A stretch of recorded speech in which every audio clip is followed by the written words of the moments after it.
వి gold trusted gold buyers తాకట్టులో ఉన్న బంగారాన్ని విడిపించి ఈ రోజు ఉన్న మార్కెట్ ధరకే కొనబడును. మరిన్ని వివరాలకు సంప్రదించండి 77107720. డబుల్ ఇంజిన్ సర్కారు వల్ల ఫలితాలు ఉంటాయని ఎన్నికల ముందు ఏదైతే మనం చెప్పామో అది ఆ ఫలితాలు ఈవేళ కళ్ళకు కట్టినట్టు కనిపిస్తూ ఉన్నాయి.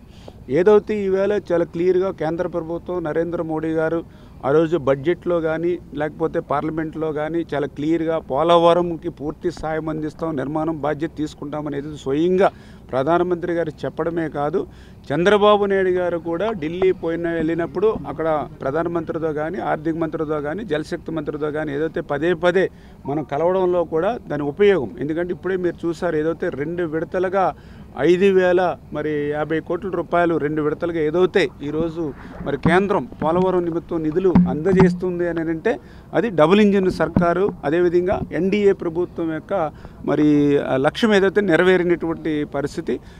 ఖచ్చితంగా అందుకు మేము రాష్ట్రం తరఫున కూడా కేంద్రానికి నరేంద్ర మోడీ గారికి కూడా ధన్యవాదాలు మరి ఈ సందర్భంగా తెలియజేసుకుంటూ, అంటే వాళ్ళకు కూడా ఒక నమ్మకం విశ్వాసం వస్తూ ఉంది. ఏదైతే ప్రాజెక్టు జరుగుతున్నటువంటి పనులు కానీ అదేవిధంగా ఎవరైతే నిర్వాసితులకు సంబంధించిన R&R కానీ ఇక్కడ క్లియర్ అవుతూ ఉన్నాయి.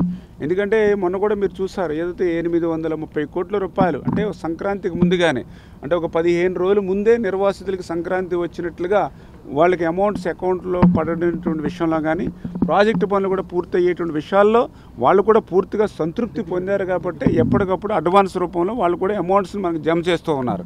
మరి గతంలో కూడా చూసాం మరి 2014-19 ఆ రోజు తెలుగుదేశం ప్రభుత్వంలో మేము నిధులు ఎదురు ఖర్చు పెట్టి అంటే కేంద్రం నుంచి నిధులు వచ్చే వరకు పనుల కోసం వేచి చూడకుండా రాష్ట్ర బడ్జెట్ నుంచి అడ్వాన్స్గా మేము స్టేట్ నుంచి డబ్బులు ఖర్చు పెట్టాం. తర్వాత 19-24లో ఆ డబ్బులు తిరిగి వైఎస్ఆర్సీపీ ప్రభుత్వానికి వస్తే కనీసం ఆ పోలవరంలో రీఎంబర్స్మెంట్ చేసినటువంటి నిధులను కూడా ఆ రోజు పోలవరం ఖర్చు పెట్టకుండా 3,500 కోట్ల రూపాయలు అక్షరాల ఆ రోజు జగన్మోహన్ రెడ్డి మరి వేరే వాటికి మరి ఆయన బదలాయించారని అంటే ఏదైతే మరి కేంద్రం పోలవరానికి ఇచ్చినటువంటి రీఎంబర్స్మెంట్ నిధులను కూడా దారి మళ్లించాడని అంటే ఎంత దుర్మార్గంగా గత ప్రభుత్వం వ్యవహరించింది అనేది అది కూడా ఒక ఉదాహరణ అనే విషయాన్ని కూడా తెలియజేస్తూ ఉన్నాను. మరిన్ని వీడియోస్ కోసం ఛానల్ ని సబ్స్క్రైబ్ చేయండి. లేటెస్ట్ అప్డేట్స్ కోసం వాట్సాప్ ఛానల్ ని ఫాలో అవ్వండి. ఆ లింక్ డిస్క్రిప్షన్ లో ఉంది.